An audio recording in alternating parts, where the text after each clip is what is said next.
என் பேர் ஆரோன். இது என்னோட பொண்ணு ஜியா. 2.5 இயர்ஸ் ஏஜ் ஆகுது. ஸோ நாங்கள் சென்னையிலேருந்து பேசுகிறோம். லாஸ்ட் மந்த் வந்து ரோஸ் டென்டல் கிளினிக் விசிட் பண்ணியிருந்தோம்.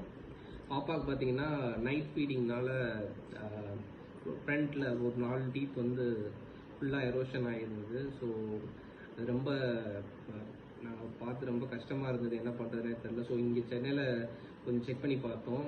அப்போ என்ன சொன்னாங்கன்னா, ஃபுல்லாக ரூட் கேனல் பண்ணி ரிமூவ் பண்ணிவிட்டு கேப் போட்டுடலாம் அப்படின்னு மாதிரி சொல்லியிருந்தாங்க. நாங்கள் வந்து ப்ளஸ் ஏஜ் ஃபேக்டர்னால அனஸ்தீஷியா கொடுத்து பண்ணணும் அப்படின்ற மாதிரி சொல்லியிருந்தாங்க. பட் நாங்கள் ரொம்ப யோசித்தோம். ரொம்ப ஏஜ் கம்மி தான், 3 இயர்ஸ் கூட ஆகல. ஸோ அனஸ்தீஷியாவுக்கு எப்படி போகிறதுன்னு யோசிச்சுட்டு இருந்தோம். ஸோ அப்போ தான் நாங்கள் வந்து டாக்டர் கிரேசி கன்சல்ட் பண்ணோம்.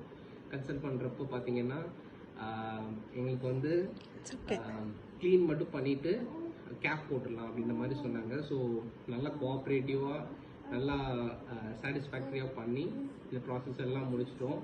பார்த்தீங்கன்னா நல்லா பாப்பாவுக்கு வந்து ஃபுல்லாக கம்ப்ளீட்டாக வந்துட்டு எல்லாமே ஃப்ரண்ட்டில் க்ளீன் பண்ணிவிட்டு ஒரு 6 டீத்ஸ் வந்து ஜிர்கோனியா டீத்ஸ் வந்து கேப்ஸ் வந்து போட்டாங்க. இப்போ நல்லாவே வந்துட்டு செட் ஆயிடுச்சு. 2 வீக்ஸ் ஆயிடுச்சு. So we are happy and Jiya also happy about that. Thank you.